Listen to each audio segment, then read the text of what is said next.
कैलाश विजयवर्गीय के tool kit वाले बयान पर सियासी संग्राम। अग्निवीर पर वरुण गांधी ने साधा विजयवर्गीय पर निशाना, कहा सेना मां भारती की सेवा का माध्यम है, महज एक नौकरी नहीं। यात्रियों की सुरक्षा से बड़ी लापरवाही, उड़ान भरते ही विमान में लगी आग। आग की लपेट देख लोगों ने दी सूचना।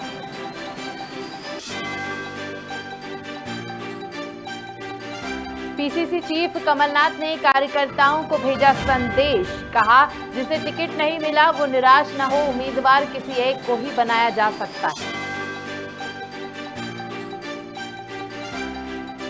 बड़वानी में दिव्यांग छात्रा के लिए कलेक्टर ने अलग से कराई एग्जाम व्यवस्था। परीक्षा हॉल में जाने में असमर्थ भी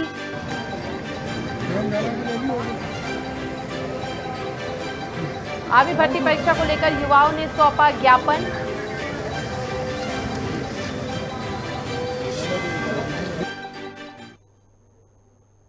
नमस्कार, स्वागत है आपका खबर भारत में। मैं हूं आपके साथ आयुषी सोनवानी और बुलेटिन की शुरुआत बड़ी खबरों के साथ।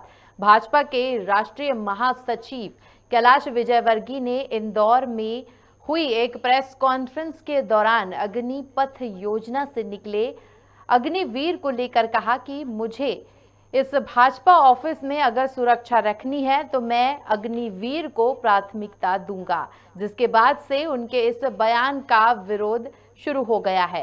तो वहीं अब वरुण गांधी ने उनके बयान को आड़े हाथ लिया और ट्वीट कर लिखा कि जिस महान सेना की वीर गाथाएं कह सकने में समूचा शब्दकोश असमर्थ हो, जिनके पराक्रम का डंका समस्त विश्व में गुंजायमान हो, उस भारतीय सैनिक को किसी राजनीतिक दफ्तर की चौकीदारी करने का न्योता उसे देने वाले को ही मुबारक। भारतीय सेना महाभारती की सेवा का माध्यम है, महज एक नौकरी नहीं है।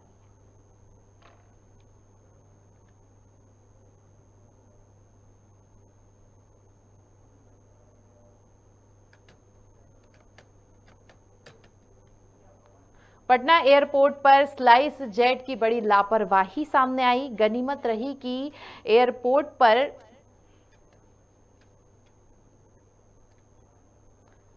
एक बड़ा विमान हादसा होते होते टल गया। दरअसल स्लाइस जेट के विमान ने पटना से दिल्ली के लिए उड़ान भरी थी, लेकिन उड़ान भरते समय विमान के एक इंजन में आग लग गई और धमाके की आवाज भी सुनी गई, जिसके बाद तकनीकी स्टाफ के साथ ही कुछ लोगों ने घटना की सूचना एयरपोर्ट अथॉरिटी को दी, जिसके बाद विमान को सुरक्षित लैंड करवाया गया।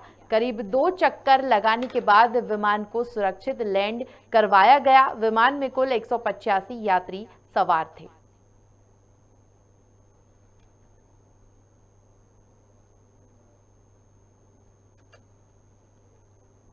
कांग्रेस पार्टी में टिकट वितरण के बाद से चल रहे विरोध के बीच कांग्रेस अध्यक्ष कमलनाथ ने कार्यकर्ताओं के नाम संदेश भेजा है, जिसमें कांग्रेस अध्यक्ष का कहना है कि उम्मीदवार किसी एक ही व्यक्ति को बनाया जा सकता है। जिन्हें टिकट नहीं मिला वो निराश ना हो, मैं आपके साथ हूं। चुनाव कार्यकर्ता लड़ता है, इसलिए चुनाव सभी को मिलकर लड़ना है। जीत कार्यकर्ता की होती है। आप सभी मेरी ताकत हैं, मुझे आप पर भरोसा है।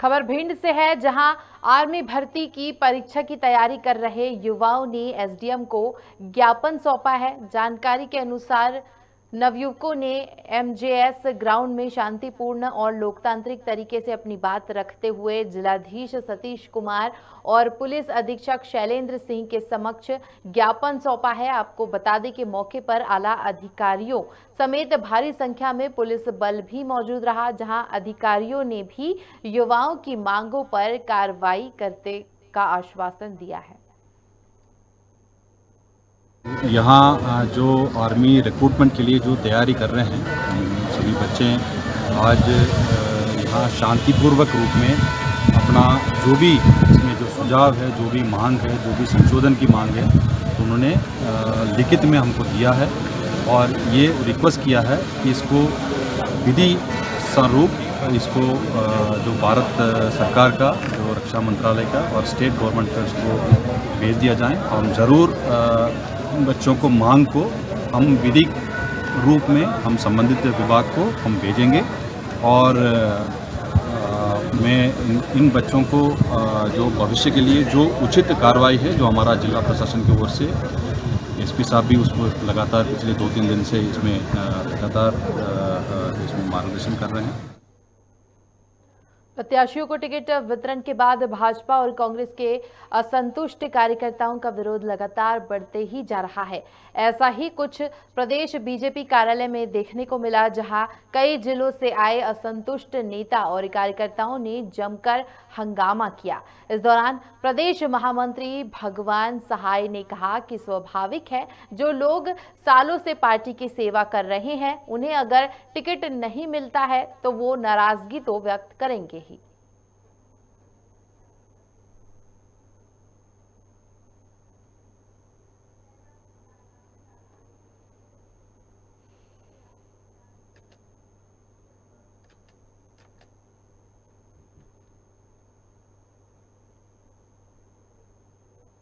जशपुर में ईसाई धर्म ने विशाल रैली निकालकर विरोध प्रदर्शन किया और जनजातीय सुरक्षा मंच के डीलिस्टिंग की मांग को रद्द करने के लिए राष्ट्रपति के नाम एसडीएम को ज्ञापन सौंपा। दरअसल जनजातीय सुरक्षा मंच लगातार डीलिस्टिंग की मांग कर रही है ताकि धर्मांतरित ईसाइयों को आदिवासी आरक्षण का लाभ न मिल सके, जिसका ईसाई समुदाय ने जमकर विरोध जताया और कहा कि उन्हें जो आरक्षण का लाभ ईसाई समुदाय में होने से मिल रहा है, उससे उन्हें वंचित न किया जाए।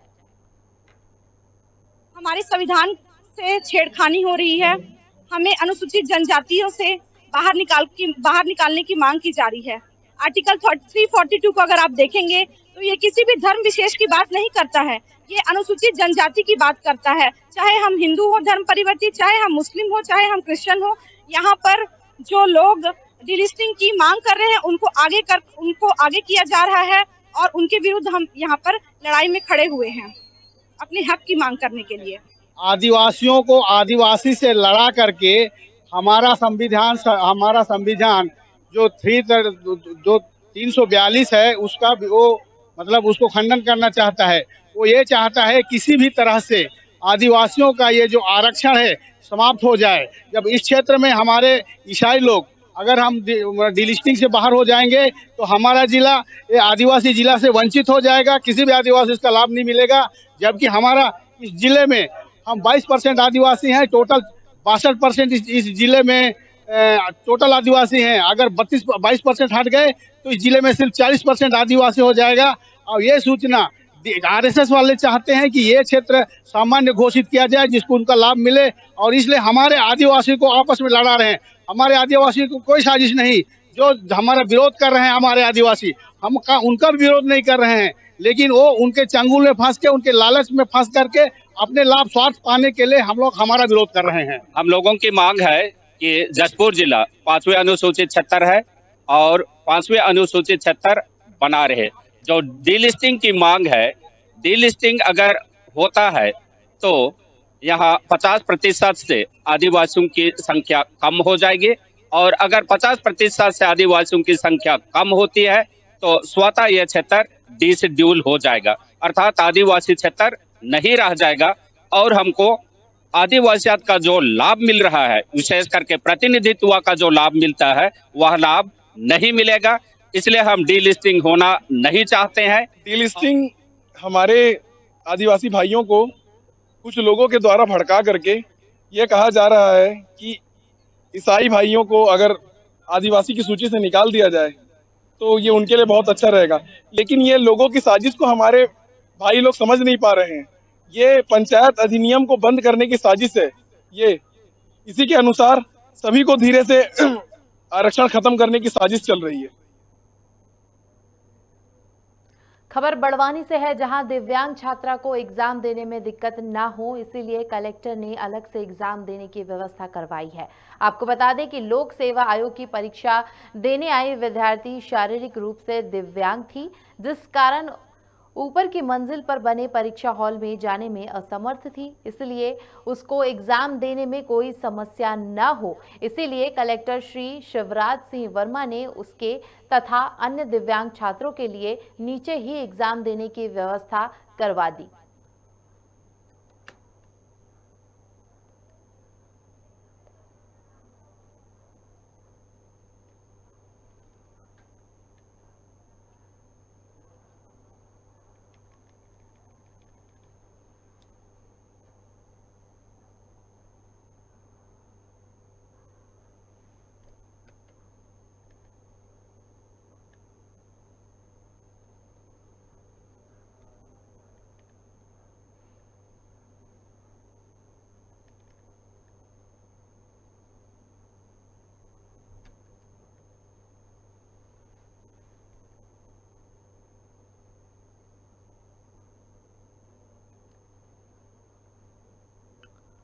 छत्तीसगढ़ जगदलपुर बस्तर में बरसात के मौसम में जब नदी नाले उफान पर होते हैं, कुछ साल पहले तक जून से अगस्त के बीच फोर्स पर हमले की कई बड़ी वारदातें सामने आई। हालांकि अब स्थिति बदल गई है। इस बार फोर्स हमलावर है और नक्सली मारे मारे फिर रहे हैं।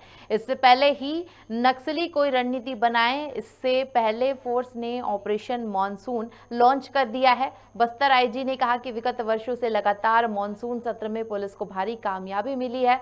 बस्तर में तैनात सुरक्षा बल इस मानसून में भी नक्सली अभियान चलाएगी। इसके लिए सुरक्षा बलों को विशेष प्रशिक्षण दिया गया है।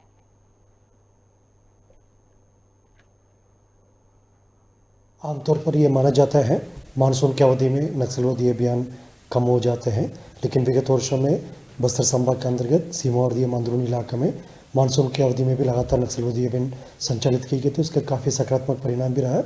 इसे देखते हुए वर्ष 2022 के मानसून के दौरान भी लगातार नक्सलवादी अभियान जारी रहेगा। इसके लिए हमारा सुरक्षा बल के सदस्य सब ट्रेंड है और मानसिक रूप से और शारीरिक रूप से सब तैयार भी है।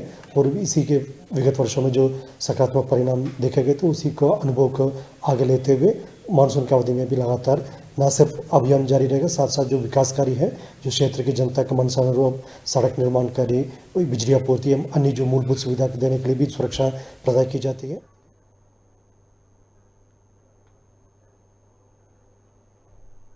और नक्सलियों के खिलाफ यहां पर अभियान शुरू कर दिया गया है। आपको बता दें कि मानसून शुरू होने से पहले ही इस ऑपरेशन को जारी कर दिया गया है।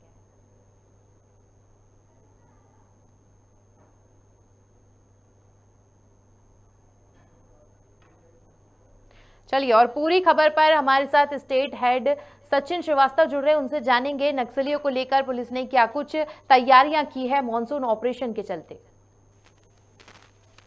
जी, मैं बताना चाहूँ मानसून ऑपरेशन ये सुरक्षा बल द्वारा चालू किया जा रहा है। ये पहले भी हुआ था, जिसमें सुरक्षा बल ने बहुत अच्छी कामयाबी पाई थी, क्योंकि जैसे ही बारिश चालू होता है और जंगलों में पानी अलग अलग जगह भरने लगता है, तो नक्सलियों को तो पता रहता है कि कहाँ से और कैसे निकलना है, मगर सुरक्षा बल उन रास्तों को खोजने में उनको बहुत दिक्कत होती है। मगर यहाँ पे जो देखने वाली बात है, जब पिछले साल मानसून जब आया, उस समय सुरक्षा बल ने इस चीज की तैयारी पहले से करके रखी थी और उसे उनको बड़ी सफलता भी मिली थी, क्योंकि वो लगातार इस ऑपरेशन के लिए रेडी थे। और इस बार भी जो देखने को मिल रहा है कि हमने बस्तर आईजी से भी मुलाकात करके इस विषय में पूरी जानकारी ली और बात की, तो उन्होंने बोला कि इस मानसून सत्र के पुलिस को भारी कामयाबी मिलेगी। बस्तर में तैनात सुरक्षा बल भी तो अलग से रेडी किया जा रहा है इस चीज के लिए। सुरक्षा बल को भी रेडी किया जा रहा है इस चीज के लिए, और हर जगह पर अलग अलग सुरक्षा के हिसाब से फोर्स को रेडी किया गया है कि वो जंगल में किस तरीके से जाएगी और किस तरह से निगरानी करेगी, क्योंकि इस बार माना जा रहा है कि एक बड़ी सफलता नक्सली को कम करने में पुलिस बल को मिलेगी। जी सचिन, अगर यहाँ पर बात करते हैं मॉनसून को लेकर, तो मॉनसून में काफी दिक्कतों का सामना करना पड़ता है। अगर बात करें आने जाने की, और यहाँ पर बस्तर जो कि एक संवेदनशील क्षेत्र है, तो इसको लेकर तैयारी क्या की गई है? देखिए, जिस तरीके से मौसम की जो बात हो रही है, जिस तरीके से, तो मौसम बहुत ही जंगलों में खराब होता है और नक्सलियों को छुपने का जगह और भागने की जगह बहुत सारी मिल जाती है। तो वो पूरी तरीके से तैनात रहते हैं कि हमको कब हमला करना है, कैसे निकलना है, क्योंकि उनको पूरे जंगल का चप्पा चप्पा की जानकारी रहती है। मगर यहाँ सुरक्षा बल ने जो तैयारी की है, उनको स्पेशल प्रशिक्षित किया गया है कि किस तरीके से काम करना है, पानी में कैसे उतरना है या फिर पुल बना के कैसे निकलना है, और चारों तरफ अलग अलग जगह पे कहाँ पे फोर्स लगेगी और किस तरीके से काम करेगी, क्योंकि ये जो क्षेत्र है बहुत ज्यादा संवेदनशील जगह पे है, क्योंकि नक्सली का जो गढ़ है वो बस्तर के बहुत सारे ऐसे इलाके हैं जहाँ पे नक्सली घात लगा के बैठे रहते हैं। मतलब वहाँ लोगों का जाना ही पॉसिबल नहीं होता। वहाँ पे सुरक्षा बल जाके जो ऑपरेशन चलाएगी, मानसून ऑपरेशन, वो बहुत ही कारगर और सुनने लायक रहेगा कि किस तरीके से सुरक्षा बल ने वहाँ पे काम किया है, क्योंकि बस्तर आईजी ने ऑलरेडी इस पे बहुत काम किया है। लगभग 1-1.5 महीने से इस पे काम कर रहे थे बस्तर आईजी। जी चलिए, तो पूरी खबर पर हमारे साथ जुड़ने के लिए बहुत बहुत धन्यवाद। तो यहाँ पर मॉनसून शुरू होने से पहले ही पूरी तैयारी कर ली गई है सुरक्षा बलों के द्वारा नक्सलियों से निपटने के लिए।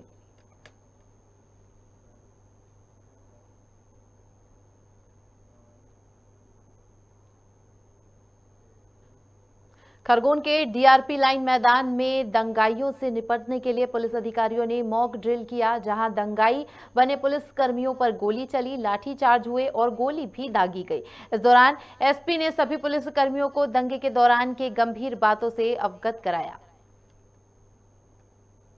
ये आज की जो एक्सरसाइज है वो बेसिकली फोर्स की तैयारियों को जांचने के लिए है। हम रॉयल ड्रिल की तैयारियों के लिए कितने इक्विप्ड हैं, कितने प्रिपेयर्ड हैं और कितना एज पर प्लान हम लोग ऑपरेशन कर पाते हैं। आज की इस ड्रिल की कार्रवाई एसडीओपी बीकनगाम के नेतृत्व में की गई। इसमें DSP probationer, additional SP city, additional SP rural, RI, ये सभी अधिकारी मौजूद थे। इस पूरी ड्रिल में लगभग 150 के आसपास पुलिस कर्मचारियों ने पार्टिसिपेट किया है।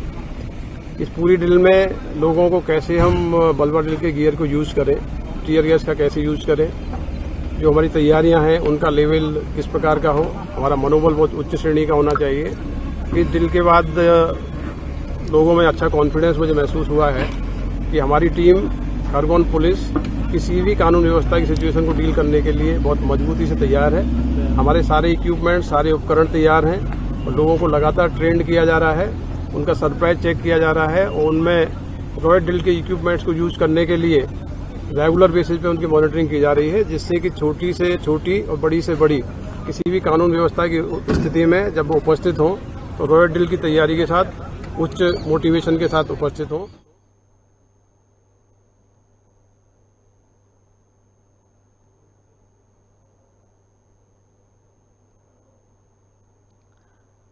तो खरगोन में पुलिस अधिकारियों के द्वारा मॉक ड्रिल किया गया।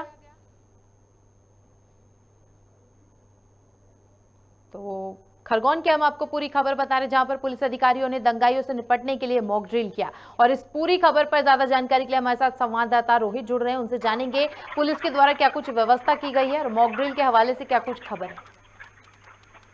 हेलो जी, मैं आपको सबसे पहले तो बता देना चाहता हूँ कि खरगोन जो शहर है हमारा वो संवेदनशील इलाका है और यहाँ दंगों का बहुत हमेशा बने रहते हैं। इसी वजह से हर समय पुलिस को तत्पर तैयार रहना रहता है।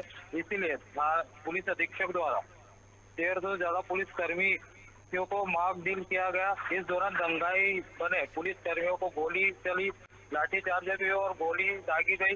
पुलिस कर्मियों के दंगे के दौरान गंभीर बातें भी अवगत कराई गई। पुलिस अधीक्षक धर्म सिंह, एसएसपी, एसडीओपी, थाना प्रभारी रूपनगर सहित कई पुलिस कर्मी शामिल हुए। मॉक ड्रिल के दौरान एसपी ने बताया कि जब कहीं भी दंगा हो तो सबसे पहले दंगाई से बातचीत की जाए, जब न माने तो आंसू गैस दागे जाए, ये भी न माने तो लाठी चार्ज किया। इसके बावजूद जब हालत काबू पे न आए तो फायरिंग की जाए। इस बारे में सब समझाया गया पुलिस कर्मियों को। जी रोहित, अगर हम बात करते हैं यहाँ पर तो खरगोन एक संवेदनशील एरिया है जैसा कि आपने बताया, लेकिन दंगाइयों को इतने हौसले कैसे बुलंद हो जाते हैं कि दंगाई जो है यहाँ पर इस तरह से अपना आतंक मचा रहे हैं? इसको लेकर क्या कुछ तैयारी की गई और इससे पहले भी जब इतने दंगे हो चुके हैं तो इसको लेकर पहले से ही कोई ठोस कदम क्यों नहीं उठाए गए?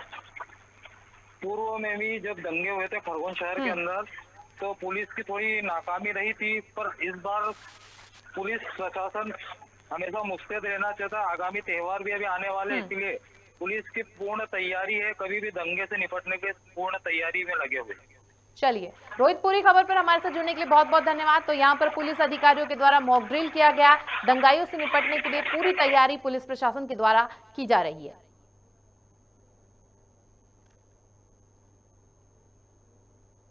मुंगेली में बिजली गिरने से गांव में सनसनी फैल गई है। जानकारी के मुताबिक 26 वर्षीय सुखदेव खांडे अपने खेत में काम करने जा रहा था, तभी आकाशीय बिजली उस पर गिर गई, जिससे युवक की मौके पर ही मौत हो गई। पुलिस के मुताबिक मामले की जांच जारी है। लोगों में दहशत का माहौल है।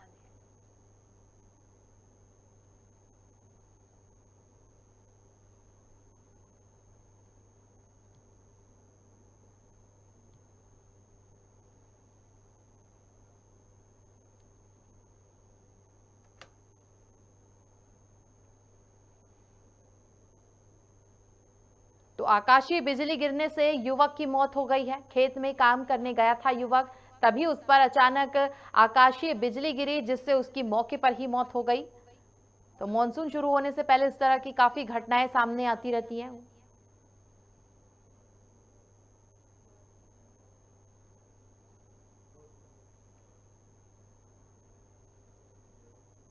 बुलेटिन में फिलहाल इतना ही। आगे की तमाम बड़ी खबरों के लिए देखते रहिए खबर भारत। मुझे दीजिए इजाजत, नमस्कार।